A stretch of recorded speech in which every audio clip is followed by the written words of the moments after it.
3 പെൺകുട്ടികൾ പരസ്യമായി വന്നിട്ട് അവർക്കുണ്ടായ അനുഭവങ്ങൾ പങ്കുവെക്കുക ചെയ്തു എന്ന് പറയുമ്പോൾ അതിനെക്കാട്ടിയും വലിയ തെളിവൊന്നും ഞാൻ പറയുന്നില്ല. ഞാൻ ആരോപണം ഉന്നയിച്ച വ്യക്തികൾക്ക് അവർക്ക് കുട്ടികളുണ്ട്, കുടുംബമുണ്ട്, അവർക്ക് ജീവിതമുണ്ട്. അതിലൊരാളുടെ ജീവിതം മുന്നോട്ട് പോകേണ്ട ഒരു സാഹചര്യമാണ്. മനുഷ്യന്റെ വ്യക്തിത്വം കൂടി നശിപ്പിക്കത്തക്ക രീതിയിൽ, അല്ലെങ്കിൽ മോഹൻലാൽ എന്ന് പറയുന്ന ഒരു മനുഷ്യനെ സമൂഹത്തിൽ കളങ്കിതരാക്കത്തക്ക രീതിയിൽ എന്റെ ഒപ്പം നിന്ന ഒരുപാട് നല്ല സുഹൃത്തുക്കളുണ്ട്, എന്നെ ഇഷ്ടപ്പെട്ടവരുണ്ട്, എന്നെ സ്നേഹിച്ചവരുണ്ട്. അവർക്കെല്ലാവർക്കും 1000 നന്ദി അറിയിക്കാനും ഈ വിഷയത്തിൽ അതിശക്തമായ നിലപാട് സ്വീകരിച്ച നിരവധി യൂട്യൂബ് ബ്ലോഗർമാരുണ്ട്. അവർക്ക് നിരവധി സ്ട്രൈക്കുകളും നിരവധി റിപ്പോർട്ടുകളും ഒക്കെ തന്നെ ഈ വിഷയത്തെ തുടർന്ന്, അതായത് ഈ വിഷയം അഖിൽമാരാർ എന്ന് പറയുന്ന വ്യക്തിയുടെ ഒരു വീഡിയോ പുറത്തിറങ്ങിയിട്ടുണ്ട്. എന്താണെന്ന് ചോദിച്ചു കഴിഞ്ഞാൽ അദ്ദേഹം വ്യക്തമായിട്ട് ഇത്ര ദിവസം വിമർശനങ്ങളും അല്ലെങ്കിൽ എല്ലാവരും വന്നിട്ട് അദ്ദേഹത്തിനെ ഈ പറയുന്നത് എന്തുകൊണ്ടാണ് എന്ന് ചോദിച്ചാൽ എനിക്കറിയില്ല. ഇപ്പോഴും ഞാൻ സംശയിക്കുന്നത്, അദ്ദേഹം പറയുമ്പോൾ ഞാൻ സംശയിക്കുന്നത് ഈ വന്ന് വിമർശിക്കുന്നവരെല്ലാവരും ചിലപ്പോൾ ഇതിൽ പെട്ട ആൾക്കാരായിരിക്കാം, അല്ലെങ്കിൽ വിമർശിക്കേണ്ട കാര്യമില്ല. പക്ഷെ വ്യക്തമായ കാരണങ്ങളും കാര്യങ്ങളുമായിട്ട് ഇതിൽ നിന്ന് പുറത്തു വന്നതാണ്. അതും സപ്പോസ് നമ്മുടെ ലാലേട്ടൻ വരെ ഇതിൽ പെട്ടുപോയതാണെന്നുള്ളൊരു കാരണം അദ്ദേഹത്തിന് മൈൻഡ് ചെയ്യാൻ നേരം കിട്ടിയിട്ടുണ്ടാവില്ല സത്യം പറഞ്ഞാൽ. അതായിരിക്കും കാരണം. അദ്ദേഹം ആ ഒരു ഷോക്ക് 10-15 ദിവസം വന്ന് പോകുന്നു, പക്ഷെ അദ്ദേഹം അറിയാതെ പോലും അദ്ദേഹത്തിന് ഇതിലേക്കൊരു ഇഷ്യൂ വന്ന് കയറുന്നുണ്ട് എന്നാണ് എനിക്ക് തോന്നുന്നത്. എന്നാലും നമുക്ക് ആ ഒരു വീഡിയോ കണ്ടു നോക്കാം. അത്രയും കരുത്തരായതുകൊണ്ട് തന്നെ അതിൽ പല ആൾക്കാർക്കും യൂട്യൂബിൽ അവരുടെ ചാനലുകൾ നഷ്ടപ്പെട്ടിട്ടുണ്ട്, പലവിധ കോപ്പിറൈറ്റ് ക്ലൈമുകൾ വന്നിട്ടുണ്ട്. ഈവൻ എന്റെ ഒരു യൂട്യൂബ് ചാനൽ പോലും ഞാൻ നോക്കുന്നതല്ല, ഞാനൊരു പയ്യന് കൊടുത്തിരുന്ന ഒരു ചാനലാണ്. അതിന് പോലും സ്ട്രൈക്കുകൾ വരികയും അതിനുണ്ടായിരുന്ന ഒരു മോണിറ്റൈസേഷൻ ഒക്കെ പോവുകയും ചെയ്തിട്ടുണ്ട്. പക്ഷെ എന്റെ ഒരു വരുമാന മാർഗം അതൊന്നും അല്ലാതിരുന്നതുകൊണ്ട് എനിക്കത് പ്രശ്നമില്ല. എന്നാൽ അതിലുപരി ഈ യൂട്യൂബ് കൊണ്ട് ജീവിക്കുന്ന, യൂട്യൂബിലൂടെ സത്യം വിളിച്ചു പറയാൻ ആഗ്രഹിക്കുന്ന, ഈ നാടിന്റെ നന്മയ്ക്ക് വേണ്ടിയിട്ട് ഏതെങ്കിലുമൊക്കെ രീതിയിൽ ശബ്ദം ഉയർത്തുന്ന നിരവധി യൂട്യൂബ് ബ്ലോഗർമാർ നമ്മളെ ഈ വിഷയത്തിൽ സപ്പോർട്ട് ചെയ്തിട്ടുണ്ട്. അവർക്കൊക്കെ ചെറിയ രീതിയിലൊക്കെ നഷ്ടങ്ങൾ ഉണ്ടായിട്ടുണ്ട്. പക്ഷേ എന്നിരുന്നാലും ഇന്നും ഈ നിമിഷവും അവർ സത്യത്തിനൊപ്പം നിൽക്കുന്നു. പ്രത്യേകിച്ച് ഞാൻ അടുത്തിടെ ശ്രദ്ധിച്ച മൂപ്പൻസ് വ്ലോഗ് എന്ന് പറയുന്ന ഒരു യൂട്യൂബ് ചാനൽ, പിന്നെ അജ്മൽ, ഇങ്ങനെ കുറച്ച് പേര്, എനിക്ക് എല്ലാവരെയും ഞാൻ കണ്ടില്ല, കാര്യം ഞാനും കുറെ തിരക്കും ബഹളങ്ങൾക്ക് ഇതിന്റെ ഇടയിലൂടെയാണ് ഇതൊക്കെ വന്നിട്ട് പോയത്. അപ്പൊ എന്നിരുന്നാലും ഇത്തരം ഒരു വിഷയത്തിന്, വളരെ ഗുരുതരമായ ഒരു വിഷയത്തിന് പിന്തുണ പ്രഖ്യാപിച്ചവർക്കും ഈ വിഷയം കണ്ടിട്ട് വെറും കോമാളികളെ പോലെ വിഷയത്തിന്റെ ഗ്രാവിറ്റി മനസ്സിലാക്കാനോ ഈ വിഷയത്തിന്റെ സത്യാവസ്ഥ തിരിച്ചറിഞ്ഞിട്ട് കൂടി ഇപ്പൊ എന്നോട് പലരും തെളിവ് ചോദിക്കുമ്പോഴും നിങ്ങൾ ആലോചിക്കണം, 3 പെൺകുട്ടികൾ പരസ്യമായി വന്നിട്ട് അവർക്കുണ്ടായ അനുഭവങ്ങൾ പങ്കുവെക്കുക ചെയ്തു എന്ന് പറയുമ്പോൾ അതിനെക്കാട്ടിയും വലിയ തെളിവൊന്നും ഞാൻ പറയുന്നില്ല.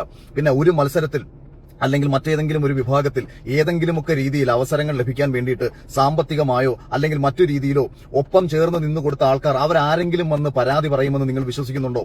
ഞാൻ ഉന്നയിച്ച ഒരു വിഷയം, അർഹതപ്പെട്ട ഒരാൾക്ക് അയാളുടെ അവസരം നിഷേധിക്കാൻ കാരണമാകരുത്. ിൽ നിന്ന് വിജയിച്ചു, ഇപ്പൊ ഒരു വർഷം കഴിഞ്ഞപ്പോഴത്തേക്ക് അവിടെയും ചില കുറ്റങ്ങളും പ്രശ്നങ്ങളും പറയുന്നു.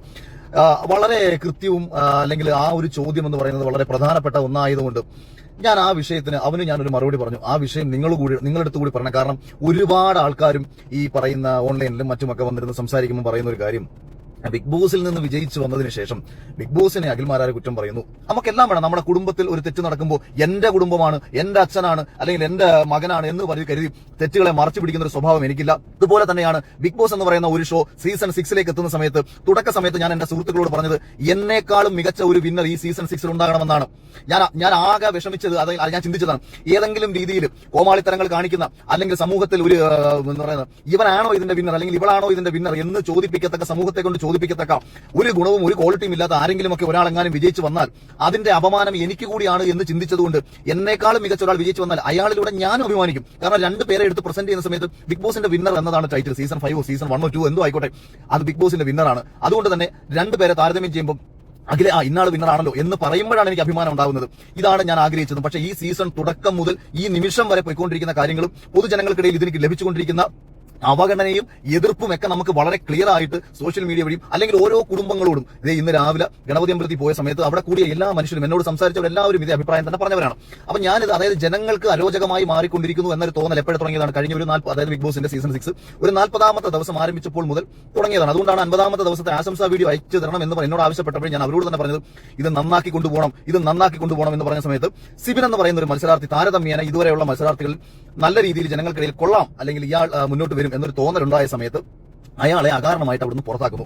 ആ പുറത്താക്കിയ സമയത്താണ്, ആ പുറത്താക്കിയ കാരണം കേട്ടപ്പോൾ എനിക്ക് വൈകാരികമായി തോന്നിയ ഒരു ദേഷ്യം. അതായത് തനിയാവർത്തനം സിനിമ നിങ്ങൾ എല്ലാവരും കണ്ടിട്ടുണ്ടായിരിക്കും. അതിലെ ബാലൻ മാഷിന്റെ കഥാപാത്രം നമുക്ക് എല്ലാവർക്കും വേദനയുള്ള ഒന്നായിരിക്കും. സമൂഹം ചേർന്ന് ഒരു മനുഷ്യനെ ഭ്രാന്തനാക്കി മാറ്റുന്ന ഒരു കഥാപാത്രം. അതേപോലെ ഒരു ഷോയിൽ പോയതുകൊണ്ട് സമൂഹത്തിൽ ഏതെങ്കിലുമൊക്കെ രീതിയിൽ ജീവിതത്തിൽ ബുദ്ധിമുട്ടുണ്ടാകുന്ന ഒരു ചെറുപ്പക്കാരൻ, അവന് മാനസികമായിട്ട് നേരിടേണ്ടി വരുന്ന ബുദ്ധിമുട്ടുകൾ, അതിലുപരി അവന്റെ വാ മൂടി കെട്ടാൻ വേണ്ടിയിട്ട് ചില ആൾക്കാർ നടത്തുന്ന ഭീഷണികളും ഗുണ്ടായുസങ്ങളും ഒക്കെ കണ്ട സമയത്ത് അവന് വേണ്ടി സംസാരിക്കണമെന്ന തോന്നലിൽ നിന്ന് ഞാൻ സംസാരിച്ച സമയത്ത് ഈ ചാനലിൽ ഈ ഷോയെ നശിപ്പിക്കാൻ വേണ്ടി അതിനുള്ളിൽ പ്രവർത്തിക്കുന്ന ചിലർ അത് ഞാൻ എടുത്തു പറഞ്ഞു. ചിലർ അവർ ചെയ്തുകൊണ്ടിരിക്കുന്ന ആക്ടിവിറ്റീസ് ഈ ഷോയെ നശിപ്പിക്കും, ഈ ചാനലിന് അപമാനം ഉണ്ടാക്കും എന്ന് എനിക്ക് ചൂണ്ടിക്കാണിക്കേണ്ട സമയത്ത് ഇന്നലകളിലും അവർ കാണിച്ചിട്ടുള്ള ചില മര്യാദകേടുകളെയാണ് ഞാൻ അവിടെ ചൂണ്ടിക്കാണിച്ചത്. ഇങ്ങനെ ഞാൻ ഈ വിഷയങ്ങൾ ചൂണ്ടിക്കാണിക്കുന്ന സമയത്ത് എന്റെ ഒപ്പമുള്ള ഒരു മത്സരാർത്ഥിയെയോ അതിന് തൊട്ട് മുൻപുള്ള സീസണിലെ ഒരു മത്സരാർത്ഥികൾക്കെതിരെയോ യാതൊരു വിധത്തിലുള്ള ഒരു നെഗറ്റീവ്സോ ഒരു കാര്യങ്ങളോ ഞാൻ പറഞ്ഞിട്ടില്ല എന്ന് മാത്രമല്ല അവരെ ഒന്നും ബാധിക്കുന്ന ഒരു വിഷയവുമായിരുന്നില്ല. വേണമെങ്കിൽ അവർക്ക് നിശബ്ദത പാലിച്ച് അവരോട് ഒരാൾ ചോദിക്കുമ്പോൾ ഞങ്ങൾക്ക് ഇങ്ങനെയൊന്നും അറിയില്ല എന്ന് പറഞ്ഞ് ഒഴിവാകുന്നതിന് പകരം അതിലെ ചില ആൾക്കാരെ എന്നല്ല ഒട്ടുമിക്ക എല്ലാ മത്സരാർത്ഥികളെയും ഞാൻ ആരോപണം ഉന്നയിച്ച വ്യക്തികൾ അവിടുത്തെ PR ഡിപ്പാർട്ട്മെന്റുമായി ബന്ധപ്പെട്ട് എല്ലാവരെയും വിളിക്കുകയും അതായത് കഴിഞ്ഞ 3 വർഷങ്ങൾക്ക് മുമ്പ് സീസണിൽ പോയവരെ തൊട്ട് ലാസ്റ്റ് സീസണിൽ വന്ന ആൾക്കാരെ ഓരോരുത്തരെയും വിളിച്ച് എനിക്കെതിരെ സംസാരിക്കണമെന്ന് പറഞ്ഞ് അല്ലെങ്കിൽ ഇനി മുന്നോട്ടുള്ള യാത്രയിൽ അവർക്ക് കൊടുക്കാൻ കഴിയുന്ന ഓഫറുകൾ മറ്റു കാര്യങ്ങൾ ഇതെല്ലാം കൊടുത്ത് എനിക്കെതിരെ സംസാരിക്കണമെന്ന് പറഞ്ഞു വന്ന് അവരെ കൊണ്ട് ഒരു കാര്യവുമില്ലാത്ത കാര്യത്തിന് വീഡിയോ ഇട്ടു. ഇനി ഇതിൽ ചിലർ ചോദിച്ച കാര്യങ്ങൾ എന്ന് പറയുന്നത് നിങ്ങളുടെ വീട്ടിൽ ഒരു രാത്രിയിൽ ഒരു കള്ളൻ കയറി, ആ കള്ളൻ കയറുന്ന സമയത്ത് ഒരാൾക്ക് വേണമെങ്കിൽ വിളിച്ചു പോവാം. എന്തിനാണ് നമ്മൾ വിളിച്ചു പോകുന്നത് തൊട്ട് അയൽപ്പക്കത്തുള്ള ആൾക്കാരെ അറിയിക്കാനും ആ കള്ളൻ കയറി എന്നൊരു സൂചന കൊടുക്കാനുമാണ്. ശബ്ദമുയർത്തുക എന്ന് പറയുന്ന അടിസ്ഥാനപരമായ പ്രതിരോധം 1757 നമ്മൾ ഈ പ്ലാസി യുദ്ധം, എന്റെ ഓർമ്മയിൽ പ്ലാസി യുദ്ധം, അത് കഴിഞ്ഞ 1857 ഒന്നാം സ്വാതന്ത്ര്യ സമരം, അതായത് ബ്രിട്ടീഷുകാർക്കെതിരെ ഈ രാജ്യത്തെ ജനത ഒന്നാകെ ശബ്ദമുയർത്തിയത് 1857 അപ്പൊ അവരുടെ അടുത്ത് കുറെ പേര് ചോദിക്കും നിങ്ങൾ എന്തിനാണ് പ്രതിഷേധിക്കുന്നത് വേണമെങ്കിൽ ചോദിക്കാം. പക്ഷെ ആ പ്രതിഷേധങ്ങളിലൂടെ തുടങ്ങി കാലങ്ങൾ എത്രയോ കഴിഞ്ഞ് 90 വർഷങ്ങൾ കഴിഞ്ഞിട്ടാണ് നമുക്ക് സ്വാതന്ത്ര്യം ലഭിച്ചത്. അതുകൊണ്ട് പ്രതിഷേധങ്ങൾ എന്ന് പറയുന്നത് ഒരുവനെ ആക്ഷേപിക്കാൻ വേണ്ടി ഒരാൾ സംസാരിക്കുന്നത് അയാൾക്ക് അയാൾക്ക് എന്തെങ്കിലും ശ്രദ്ധ കിട്ടാൻ വേണ്ടിയിട്ടാണെന്നോ അല്ലെങ്കിൽ നിങ്ങളെ ബാധിക്കാത്ത വിഷയങ്ങളൊന്നും ഈ ലോകത്ത് നടക്കുന്നില്ല എന്ന് കരുതുന്നവരാണ് നിങ്ങൾ ഓരോരുത്തരും. അപ്പൊ നമ്മൾ മനസ്സിലാക്കണം, എപ്പോഴും ഒരു ശബ്ദം ഉയർത്തുക എന്ന് പറയുന്നതാണ് അടിസ്ഥാനപരമായിട്ട് ഒരു മനുഷ്യന്റെ ആദ്യത്തെ പ്രതിഷേധം. ഇപ്പൊ വീട്ടിൽ ഒരു കള്ളൻ കയറുന്നാൽ അല്ലെങ്കിൽ ഒരു അപരിചിതം കയറി കഴിഞ്ഞാൽ ആ വീട്ടിൽ കിടക്കുന്ന പട്ടി, ആ വീടിന്റെ കാവൽക്കാരനായി കിടക്കുന്ന ഒരു നായ ആദ്യം ചെയ്യുന്നത് ശബ്ദം ഉയർത്തി വീട്ടുകാരെ അറിയിക്കുക എന്നുള്ളതാണ്.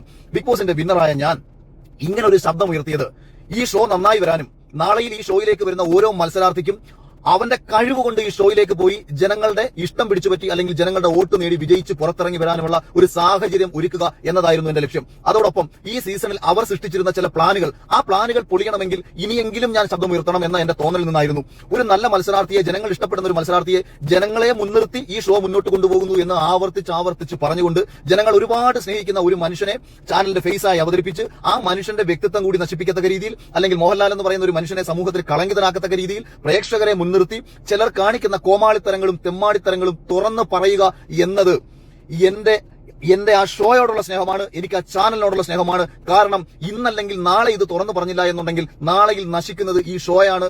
ആ ഷോ നശിക്കുമ്പോൾ നശിക്കുന്നത് ഞാൻ കൂടിയാണ് എന്നുള്ള തിരിച്ചറിവിൽ നിന്ന് തന്നെയാണ്. ഇനി 2, ബിഗ് ബോസിൽ പോയ അഖിൽമാരാർ ബിഗ് ബോസിനെതിരെ പറഞ്ഞത് ശരിയാണോ എന്ന് ഏതെങ്കിലും ഒരുവൻ എവിടെങ്കിലും ഇരുന്ന് ചോദിക്കുന്നുണ്ടെങ്കിൽ അവനോട് നിങ്ങൾ പറയണം, നിങ്ങൾക്ക് ആദ്യമായി അവസരം നൽകിയ ഒരു മുതലാളി അല്ലെങ്കിൽ സിനിമയിൽ അഭിനയിക്കാൻ പോയപ്പോൾ ആദ്യമായി അവസരം നൽകിയ ഒരു സംവിധായകൻ അല്ലെങ്കിൽ എവിടെങ്കിലും രീതിയിൽ നിങ്ങളെ സഹായിച്ച ഒരു മനുഷ്യൻ സമൂഹത്തിൽ ഒരു തെമ്മാടിത്തരം കാണിക്കുന്നു അല്ലെങ്കിൽ നിങ്ങൾക്ക് വേണ്ടപ്പെട്ട ഒരാളെ ഉപദ്രവിച്ചാൽ നിങ്ങൾ നിശബ്ദനായിരുന്നു കഴിഞ്ഞാൽ, അവന്റെ കാശ് മേടിച്ച് നിങ്ങൾ മിണ്ടാതിരുന്നു കഴിഞ്ഞാൽ നിങ്ങൾ എന്തും മനുഷ്യരാണെന്ന് ഞാൻ നിങ്ങളോട് ചോദിച്ചാൽ നിങ്ങൾക്ക് എന്ത് മറുപടി പറയാൻ കഴിയും? എന്റെ പ്രിയപ്പെട്ട സുഹൃത്തുക്കളെ, നിങ്ങൾ ഒരു സിനിമയിൽ വർക്ക് ചെയ്യാൻ പോയി, ആ സിനിമയിൽ ഒരു സംവിധായകൻ, നിങ്ങൾക്ക് ആദ്യമായി അവസരം നൽകിയ ഒരു സംവിധായകൻ പിന്നീട് ഒരു പെൺകുട്ടിയെ പീഡിപ്പിച്ചു. ആ പെൺകുട്ടി നിങ്ങളോട് പറയുകയാണ് ആ ഡയറക്ടർ ഇന്നൊരു പെൺകുട്ടിയെ പീഡിപ്പിച്ചിട്ടുണ്ട്, അയാൾ കരുത്തനാണ്. അത് നിങ്ങൾ തുറന്ന് പറയാതിരിക്കുമ്പോൾ നിങ്ങൾ എന്താ ചെയ്യുമോ? എനിക്ക് ആ മനുഷ്യനോട് കടപ്പാടുണ്ട്, എനിക്ക് എന്റെ ജീവിതത്തിൽ ആദ്യമായിട്ട് അവസരം നൽകിയത് അയാളാണ്. നിങ്ങൾ അങ്ങനെ മിണ്ടാതിരിക്കുമോ? അല്ലെങ്കിൽ അങ്ങനെ മിണ്ടാതിരിക്കുന്നതാണ് അതിന്റെ ശരി. അതുകൊണ്ട് എന്തെങ്കിലും നക്കാപ്പിച്ച നൽകി എന്റെ വായടപ്പിക്കാമെന്ന് ഒരുത്തനും വിചാരിക്കേണ്ട. ഇനി 2, ബിഗ് ബോസിൽ ഞാൻ ഉൾപ്പെടെ കഴിഞ്ഞ 5 സീസണുകളായിട്ട് എന്റെ അറിവിൽ 120-ലധികം മത്സരാർത്ഥികൾ പങ്കെടുത്തിട്ടുള്ള ഒരു ഷോയാണ് 120-ലധികം മത്സരാർത്ഥികൾ. ഈ 120 മത്സരാർത്ഥികളിൽ എന്തുകൊണ്ട് എല്ലാവർക്കും ഒരേപോലെ സക്സസ് ആകാൻ കഴിയുന്നില്ല? അപ്പൊ ഒരാൾ ഏതെങ്കിലും രീതിയിൽ മറ്റൊരാളിൽ നിന്ന് വ്യത്യസ്തനായി മുന്നോട്ട് പോകുന്നുണ്ടെന്നുണ്ടെങ്കിൽ അത് അയാളുടെ കഴിവാണെന്ന് പറഞ്ഞ് അംഗീകരിച്ചു കൊടുക്കുക. എന്റെ കാര്യത്തിൽ മാത്രമല്ല, എല്ലാവരുടെ കാര്യത്തിലും. മലയാള സിനിമയിൽ അവസരം ലഭിച്ചിട്ടുള്ള നിരവധി നായക നടന്മാരുണ്ട്. അവർക്ക് എന്തുകൊണ്ട് മോഹൻലാൽ ആവാൻ കഴിഞ്ഞില്ല? അവർക്ക് എന്തുകൊണ്ട് മമ്മൂക്ക ആവാൻ കഴിഞ്ഞില്ല? അല്ലെങ്കിൽ അവസരം ലഭിച്ച എത്രയോ സംവിധായകന്മാരുണ്ട്. അവർക്ക് എന്തുകൊണ്ട് ഈ പറയുന്ന മലയാള സിനിമയുടെ ചരിത്രം കീഴടക്കിയിട്ടുള്ള ജോഷിയെ പോലെ, ഐ വി ശശിയെ പോലെ, സത്യനന്ദിക്കാടിനെ പോലെ, ഇനി അവസാനം വരുമ്പോൾ ലിജോ ജോസ് പല്ലിശ്ശേരിയൊക്കെ പോലെയുള്ള മികച്ച സംവിധായകരായി മാറാൻ അവർക്ക് കഴിഞ്ഞില്ല. അപ്പൊ ആരായാലും 24 മണിക്കൂറേ ഉള്ളൂ എനിക്കും നിങ്ങൾക്കും ബിൽ ഗേറ്റ്സിനും മുകേഷ് അംബാനിക്കും നരേന്ദ്രമോദിക്കും പിണറായി വിജയനും. നമുക്ക് ചുറ്റിൽ രക്ഷപ്പെട്ടവർക്കും 24 മണിക്കൂർ ഒരു ദിവസത്തിലുള്ളൂ, നമുക്ക് മുന്നിൽ നശിച്ചു പോയവർക്കും 24 മണിക്കൂർ ഒരു ദിവസത്തിലുള്ളൂ. സമയത്തെ നിങ്ങൾ എങ്ങനെ നിങ്ങളുടെ കഴിവ് ഉപയോഗിച്ച് കൃത്യമായി യൂട്ടിലൈസ് ചെയ്ത് മുന്നോട്ട് കൊണ്ടുപോകുന്നു, അതിലൂടെയായിരിക്കും നിങ്ങൾ രക്ഷപ്പെടുന്നത്. അതുകൊണ്ട് രക്ഷപ്പെടുന്നത് മറ്റൊരാളുടെ തലയിൽ കെട്ടിവെച്ച് മറ്റൊരുവന്റെ നേട്ടമായിട്ട് അവതരിപ്പിച്ച് ആരെങ്കിലും ആക്ഷേപിക്കാൻ ശ്രമിച്ചാൽ നീയൊക്കെ സ്വയം നശിച്ചിരുന്ന എല്ലാ കാലവും കമന്റ് ഇടുകയും അഭിപ്രായം പറഞ്ഞ് വീടിനുള്ളിൽ ഒതുങ്ങുകയും ചെയ്യുന്ന മനുഷ്യരായിട്ട് മാത്രമേ മാറത്തുള്ളൂ. ബാക്കിയുള്ളവർ മുന്നോട്ട് പോയിക്കൊണ്ടേയിരിക്കും. അതുകൊണ്ട് ഞാൻ എന്റെ ഷോയോട് കാണിച്ച, അതായത് ഈ ഷോയിൽ ഒരു തെറ്റ് നടക്കുന്നുണ്ട്, ഈ ഷോയുടെ ചില വ്യക്തികൾ ഈ ഷോയെ നശിപ്പിക്കാൻ ശ്രമിക്കുന്നുണ്ട് എന്ന് പറഞ്ഞ ഞാൻ തന്നെയാണ് 100% ഈ ഷോയ്ക്ക് വേണ്ടി സംസാരിച്ചത്. അതേസമയം ഈ ഷോയിൽ നടക്കുന്ന തെറ്റുകളെ കണ്ണടച്ച് കാണുകയും മിണ്ടാതിരിക്കുകയും നിശബ്ദത പാലിക്കുകയും ഭാവിയിൽ ലഭിക്കാൻ പോകുന്ന അവസരങ്ങളെ കുറിച്ച് ഓർത്ത് ഒരുപക്ഷെ ഇനി ബിഗ് ബോസിന്റെ OTT വരാം, ബിഗ് ബോസിന്റെ അൾട്ടിമേറ്റ് വരാം, അല്ലെന്നുണ്ടെങ്കിൽ അടുത്ത സീസണുകളിൽ പുതിയതായിട്ട് അവസരം ലഭിക്കാം. തനിക്ക് ലഭിക്കാൻ പോകുന്ന അവസരങ്ങൾക്ക് വേണ്ടിയിട്ടും തനിക്ക് കിട്ടാൻ പോകുന്ന നേട്ടങ്ങൾക്ക് വേണ്ടിയിട്ടും ഒരു ഷോ എത്ര നശിച്ച് നാറിയാലും വേണ്ടിയില്ല, ഞാൻ മിണ്ടാതിരിക്കുമെന്ന് നിശബ്ദത പാലിച്ച മലയോളകളായിട്ടുള്ള മനുഷ്യരെയാണോ നിങ്ങൾക്ക് വിശ്വസിക്കാൻ താല്പര്യം എന്നുള്ളത് നിങ്ങൾ ചിന്തിക്കുക. ഇനി ബിഗ് ബോസ് എന്ന് പറയുന്ന ഷോ ഞാൻ എല്ലാം പറയുന്നത് ഇതിന്റെ ഏറ്റവും മനോഹാരിത എന്ന് പറയുന്നത് ഇതിനകത്തുള്ള അതിജീവനമാണ്. ഇപ്പോൾ തന്നെ നോക്കൂ, 60ാമത്തെ ദിവസം ഫാമിലി വീക്കിനെ കൊണ്ടുവന്നിട്ട് ഇവരെന്താണ് ഉദ്ദേശിക്കുന്നത്? അപ്പോൾ ഈ ഷോയുടെ എല്ലാ രീതിയിലുള്ള ഒരു ക്വാളിറ്റിയെയും മാറ്റിമറിച്ചുകൊണ്ട് സ്വന്തം താല്പര്യങ്ങൾ സംരക്ഷിക്കാൻ ചിലർ ഇറങ്ങി തിരിച്ചു എന്നുള്ളത് മാത്രമാണ് ഞാൻ ചൂണ്ടിക്കാണിച്ചത്. സ്വീകരിക്കുന്നവർക്ക് സ്വീകരിക്കാം, തള്ളിപ്പറയേണ്ടവർക്ക് തള്ളിപ്പറയാം. പക്ഷേ ആത്യന്തികമായിട്ട് ഒരു വിഷയത്തെ സമൂഹത്തിന്റെ മുന്നിലേക്ക് അവതരിപ്പിക്കുന്ന ഒരാളുടെ അടിസ്ഥാനപരമായിട്ടുള്ള ഉദ്ദേശം എന്ന് പറയുന്നത് മറ്റു ഒരു രീതിയിലും അതിനെ വ്യാഖ്യാനിച്ച് വഷളാക്കാൻ ആരും ശ്രമിക്കേണ്ട കാര്യമില്ല. ഞാൻ പ്രവർത്തിച്ച, എന്നെ ഞാനാക്കിയ, എന്നെ ജനങ്ങൾക്കിടയിൽ അവതരിപ്പിച്ച ഒരു ഷോ അത് ഈ സീസൺ കൊണ്ട് ഇല്ലാതാവരുത്, ഈ സീസൺ കൊണ്ട് നശിക്കരുത്. നാളെയും ഈ ഷോ ഇന്ത്യയിലെ തന്നെ ഏറ്റവും മികച്ച ഷോകളിൽ ഒന്നായി മുന്നോട്ട് പോകണമെങ്കിൽ അതിന്റെ മനോഹാരിത കൂടിക്കൊണ്ടിരിക്കണം എന്നുള്ള ഉദ്ദേശത്തിൽ അതിലെ നെഗറ്റീവായിട്ടുള്ള പാർട്ടുകളെ എടുത്തു മാറ്റി കഴിഞ്ഞാൽ ജനങ്ങൾക്ക് ആസ്വദിക്കാൻ കഴിയുന്ന, ജനങ്ങൾക്ക് ചിന്തിക്കാൻ കഴിയുന്ന, ജനങ്ങൾക്ക് ചിരിക്കാൻ കഴിയുന്ന നിരവധി നല്ല നിമിഷങ്ങൾ, വൈകാരികമായിട്ടുള്ള നല്ല മുഹൂർത്തങ്ങൾ സൃഷ്ടിക്കാൻ കഴിയുന്ന, എപ്പോഴെങ്കിലും മനുഷ്യന് സ്വയം റിയലൈസേഷൻ, ഒന്ന് സ്വയം ചിന്തിക്കാൻ കഴിയാവുന്ന കാര്യങ്ങളെ പറ്റിയിട്ടൊക്കെ ഒന്ന് ചിന്തിക്കാൻ പറ്റുന്ന അവസരങ്ങൾ ഒരുക്കാൻ കഴിയുന്ന ഒരു ഷോ നശിച്ചു പോകരുതെന്ന ചിന്തയിൽ നിന്നുകൊണ്ട് തന്നെയാണ് പറഞ്ഞത്. വ്യക്തികൾ കളങ്കിതരാണെന്നുണ്ടെങ്കിൽ കളങ്കിതരെ മാറ്റിക്കഴിഞ്ഞാൽ ഈ ഷോ കൂടുതൽ മുന്നോട്ട് പോകുമെന്ന് പറഞ്ഞുകൊണ്ട് സിബിൻ പറഞ്ഞ വിഷയങ്ങളും അടുത്തിടെ മറ്റുള്ള എല്ലാവരും നടത്തിയ ഇന്റർവ്യൂസ് ഒക്കെ എടുത്ത് നിങ്ങൾ നോക്കൂ. നിരവധി ആൾക്കാർ ഞാൻ പറഞ്ഞ വിഷയവുമായി ബന്ധപ്പെട്ട് സമാനമായ അഭിപ്രായങ്ങൾ പറഞ്ഞിട്ടുണ്ട്. സമാനമായ അഭിപ്രായം പറയാത്തവരോട് എനിക്ക് പ്രത്യേകിച്ച് വിരോധമൊന്നുമില്ല. സമാനമായ അഭിപ്രായം പറയാത്തവർക്ക് നാളെ കിട്ടുന്ന നേട്ടങ്ങളെക്കുറിച്ചും അവരുടെ പിന്നാമ്പറ കഥകളെക്കുറിച്ചും നിങ്ങളൊന്ന് അന്വേഷിച്ച് പോയി കഴിഞ്ഞാൽ അവർക്ക് എന്തുകൊണ്ട് എതിരഭിപ്രായം പറയേണ്ടി വരുന്നു, അവരെ ബാധിക്കാത്ത ഒരു വിഷയത്തിൽ, ഞാൻ നേരിട്ട് ബാധിക്കുന്ന വിഷയമല്ല, അവരെ ബാധിക്കാത്ത വിഷയത്തിന് അവർക്ക് എന്തുകൊണ്ട് പറയേണ്ടി വരുന്നു എന്നുള്ളത് മാത്രം പറഞ്ഞുകൊണ്ട് അവസാനിപ്പിക്കുന്നു. ഈ വിഷയത്തിൽ ഒരു കൺക്ലൂഷനാണ്. കാരണം ഇതിന്റെ അന്വേഷണം നടക്കുന്നുണ്ട്. എന്റെ അറിവിൽ സിബിൻ എന്നോട് പറഞ്ഞത് പ്രകാരം 16-ാം തീയതിയോ മറ്റോ അവനെ ചാനലിന്റെ അതായത് എൻക്വയറിയുടെ ഭാഗമായിട്ട് അവന്റെ സ്റ്റേറ്റ്മെന്റ് എടുക്കാൻ വേണ്ടി വിളിപ്പിച്ചിട്ടുണ്ട്. അവൻ അയച്ച മെയിലുകൾക്ക് കൃത്യമായ റിപ്ലൈ കിട്ടിയിട്ടുണ്ട്. എന്നോടും വ്യക്തിപരമായിട്ട് പറഞ്ഞ കാര്യം എന്ന് പറയുന്നത് ഡിസ്നി ഹോട്ട്സ്റ്റാറിന്റെ ലോ ഡിപ്പാർട്ട്മെന്റിന്റെ ഭാഗത്തു നിന്നും ഇതിനകത്ത് അന്വേഷണം പ്രഖ്യാപിച്ചിട്ടുണ്ട്. അപ്പോൾ അടിസ്ഥാനപരമായിട്ട് ഞാൻ ഉന്നയിച്ച വിഷയങ്ങൾക്ക് നീതി ലഭിച്ചു എന്ന് എനിക്കറിയാം. പിന്നെ 2, ഞാൻ ആരോപണം ഉന്നയിച്ച വ്യക്തികൾക്ക് അവർക്ക് കുട്ടികളുണ്ട്, കുടുംബമുണ്ട്, അവർക്ക് ജീവിതമുണ്ട്. അതിലൊരാളുടെ ജീവിതം മുന്നോട്ട് പോകേണ്ട ഒരു സാഹചര്യമാണ്. അതുകൊണ്ട് ചില വിഷയങ്ങളിൽ മറ്റുള്ളവർക്ക് വേണ്ടിയിട്ട്, അതായത് തെറ്റ് പറ്റാത്തവരാരുമില്ല ഗോപു എന്ന് ഒരു സിനിമയിൽ പറഞ്ഞിട്ടുള്ളതുപോലെ തെറ്റുകാരൻ ശിക്ഷിക്കപ്പെടണം, അല്ലെങ്കിൽ തെറ്റുകാരൻ നാളെ തിരുത്തപ്പെടണം എന്നുള്ളത് മാത്രമാണ്. അതിലൂടെ മറ്റുള്ളവർ അദ്ദേഹത്തെ ഇഷ്ടപ്പെട്ട് ജീവിക്കുന്ന മറ്റൊരാൾക്ക് ബുദ്ധിമുട്ടുണ്ടാവണ്ട എന്ന് കരുതിയിട്ട് സ്വയം നിശബ്ദത പാലിച്ചതാണ്. ആത്യന്തികമായിട്ട് കുറഞ്ഞ ഒരു അന്വേഷണം പ്രഖ്യാപിക്കാൻ അവർ കാണിച്ച താല്പര്യത്തെ ഞാൻ അനുകൂലിക്കുന്നു. എനിക്കൊപ്പം നിന്ന് അഭിപ്രായം പറഞ്ഞ മറ്റ് യൂട്യൂബർമാരോടുള്ള 1000 സ്നേഹം പങ്കുവയ്ക്കുന്നു.